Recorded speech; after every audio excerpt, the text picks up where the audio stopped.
Good morning. This is Stephen, and I am the Bearded Bee Man. As a hobby beekeeper,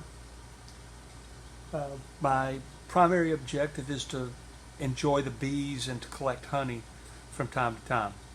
Occasionally, we will take the wax. We'll have wax as we collect the honey. We'll collect the caps of the wax and the strainers, and we'll save that, and that'll build up.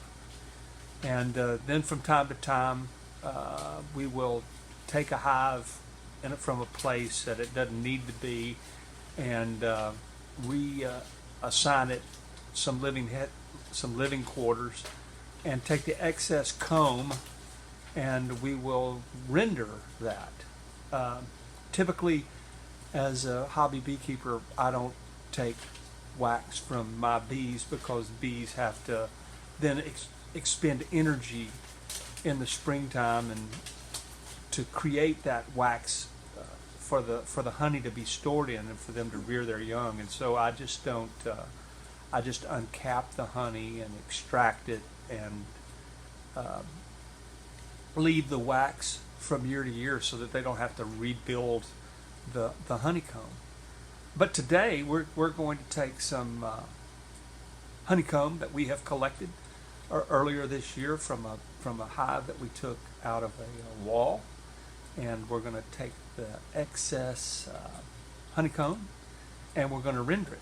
And so what you're going to see is you're going to see the raw product, and then when we have completed the rendering process, we'll have molds that we'll pour that wax into, and we'll have nice little yellow beeswax molds for people to enjoy, and for us just to kind of look at and share with one another, tell the story behind how we developed and created this and got this look like it does.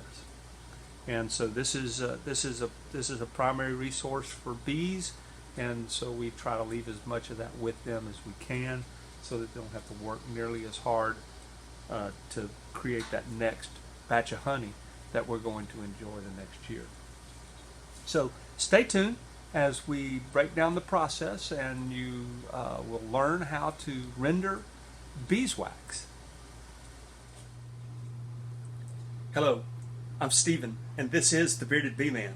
Today we're going to be rendering beeswax that we collected a few months ago out of a house out here in the country. And so we're gonna take this beeswax, we're gonna render it down, and so stay tuned and learn the process. Okay, to start the rendering process, you're going to need a pot, and whatever you choose to use, that's going to be your beeswax rendering pot, because it's really difficult to get it clean. The same thing with some sort of strainer. So what you're going to need is a pot, a strainer. You'll need some cheesecloth that we'll put in the strainer when we pour it through. So to get started, what we're going to do is we're going to take some of our beeswax and we're going to put it in the pot. I'm going to fill it up about half full. And there's still honey in there, and that honey's going to dissolve into the water so that all we get is beeswax. And there's grass, because we took this out of a house, and we laid the comb on the ground as we were doing that. That's full of honey, but we're not going to eat the honey from the wall of someone's house. But we will use the beeswax. Rendering is going to take all the impurities out. Any solid particles that are going to come out when we filter. Because what we're going to do is we're going to melt this beeswax in some water. So I'm going to add water. I've got it about half full. I could mash it down some because there's a lot of air space in there. So I think I'll mash it down and add some more, because this thing is full. It's going to take several renderings to get all this done, because it is a long process, but you're able to step away at certain times and go do something else. Alright, so now I'm going to put some water in my pot here. just water from your tap. And I'm going to cover, well, I'm going to come up about to the level of the wax here, of the comb. I may add a few more. As we're going, I may add some more as it's melting, because this is going to melt down quite a bit. There's a lot of airspace. All those little cells, there's airspace in there. The water's going to go in there, and then as it melts, the wax will float to the top and the water will sink, because wax and water have different densities. And we're going to turn it on. Just going to let medium. Let me have the lid there in the sink. And to speed up the process, I'm just going to go ahead and put our lid on top there. And I'll check it in about 15 minutes to see where we are in the process, and may add some more comb. Now, something else you're going to need is something to pour the mixture into, the melted wax and water. So I like to just use these disposable pans because they're going to get yucky. I double them just in case there is a little pinhole. I do hold them up to the light to see if there's a pinhole. And the wax is going to float to the top, like I said, and as it cools, the wax will solidify. And then we're going to take that wax off the top and do this process again. So don't prepare too much of this where you don't have enough containers. So I just keep these from things, I've baked other things in them, and just wash them and keep them. But once you've done them, use them for rendering wax, they're not going to be good for anything else, because that wax is extremely difficult to get off.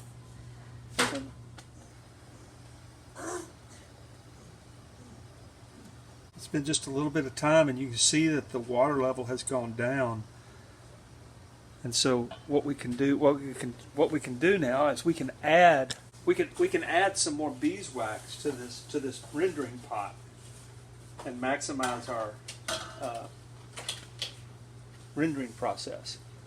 Amazing how much beeswax it takes just to make the bar that I showed you in the introduction. And so that gives you an idea as to why beeswax is so expensive to purchase that's been rendered. Not only does the process take a while, but it also takes a lot of beeswax or lots of honeycomb, I should say. Lots of honeycomb to make a beeswax bar. Yeah, there you go. So this is the beeswax here is melting, and you don't have the big chunks anymore. It's just kind of soupy right now, and so it'll continue to melt, and then before long we'll have it'll separate completely, and we'll strain it, of course, and have a nice clean. So this all of a sudden, once the wax gets to temperature, you can see there's not a lot of wax chunks in there. It's very viscous, and then what we'll do is we're going to strain it, and we'll have the first rendering of that beeswax. Okay, so all our wax is melted, and we're going to now strain through this strainer, and I've lined it with a couple of layers of cheesecloth, and use these binder clips to hold the cheesecloth on. That really helps a lot. So I'm just using a big empty can, and just makes it a little bit easier to manage rather than having to pour.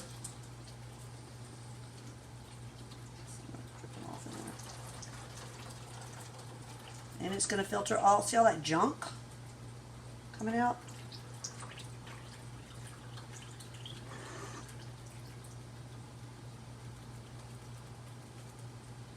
Just make sure you don't overflow the strainer there. And it'll get to where maybe it's so full it's not going through very fast, so just put another piece of cheesecloth in there. So we're going to filter all this and let it set, let it cool, and the wax will be solidified on the top, and all the water will be in the pan.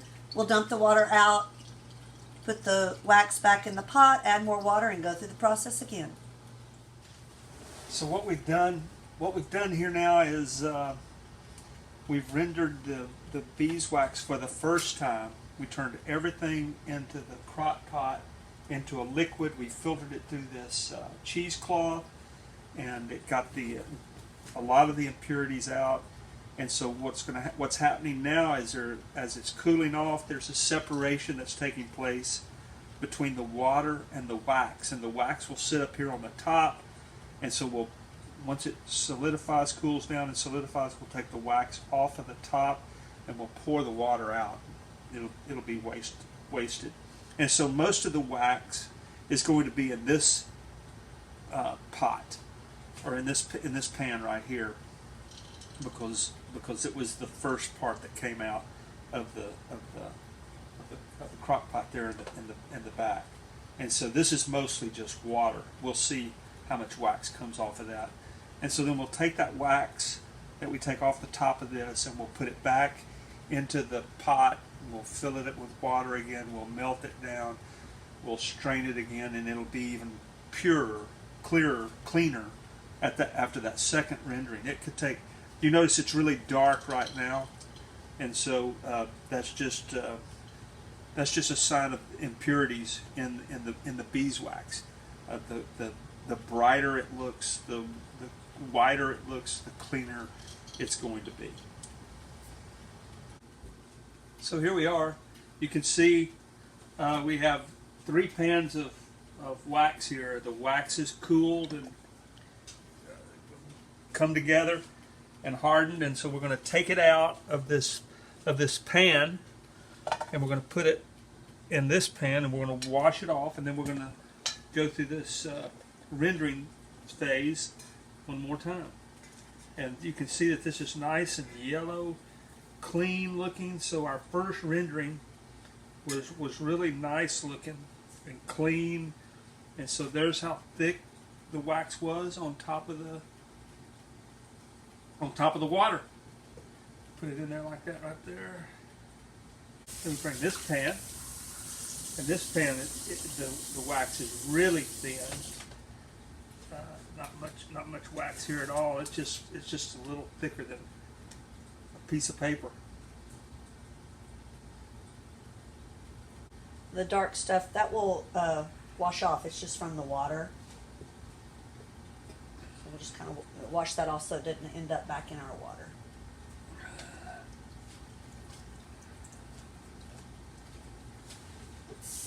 Alright.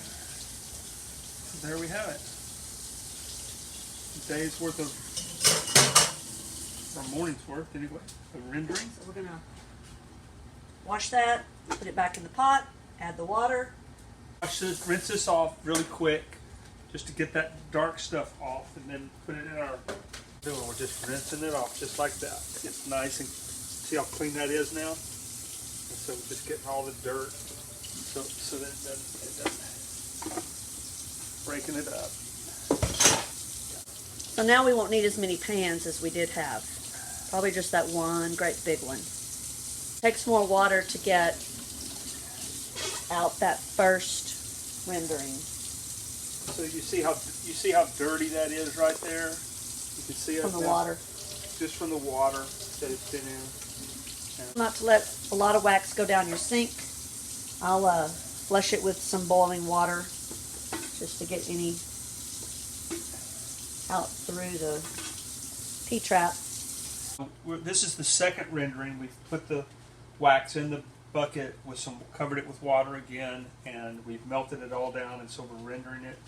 And this is going to go a lot faster than the first time. You notice it's a lot lighter color, not nearly as many impurities in the wax this time. So this is going to render out relatively quickly. Filter. Or filter. It's already been rendered. Depends on how many times you want to let the wax harden and melt and re-render. It'll get cleaner each time. But this is all really clean. And once again, the wax will sit on the top, and the water will be on the bottom, and we'll have a.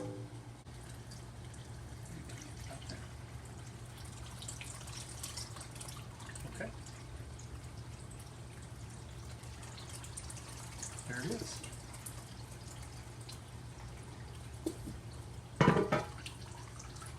And so there, now to clean this up, you just stick that in the oven, and because it's all melted, turn the oven on, Take the paper towel. and it'll all melt down to the bottom. Take a paper towel to the bottom of it, wipe it out, and it'll be ready to go next time. And You do that decide you want to render Right what. now it's still hot, so it's coming out pretty easy. And it's not real dirty, so there's not much. We're at the final steps now of having our wax, our beeswax. It was honeycomb this morning, and be a block of beeswax here before long.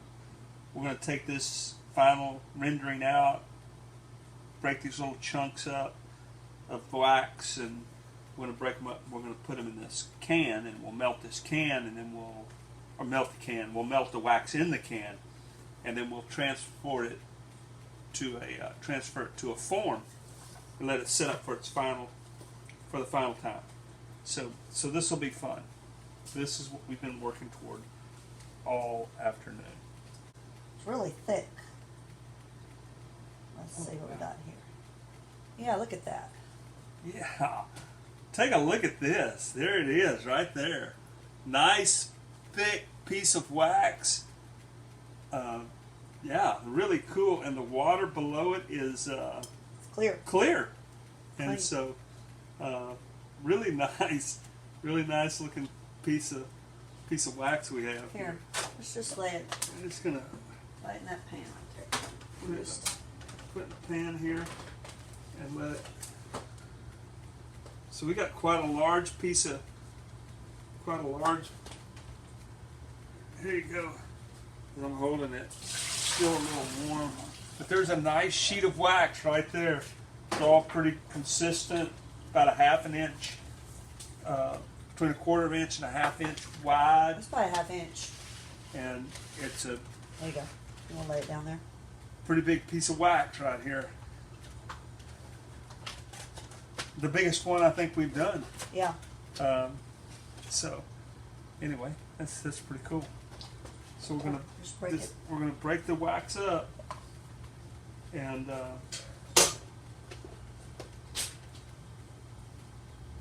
wow, nice chunk of beeswax right there. 100% beeswax right there. Just place the heat, spread the heat out a little bit, and so we've got some wax in there, and we'll start getting it warm, and it'll start melting, and it'll get to the melting point. Obviously, once it gets to the melting point, it'll start melting pretty quickly.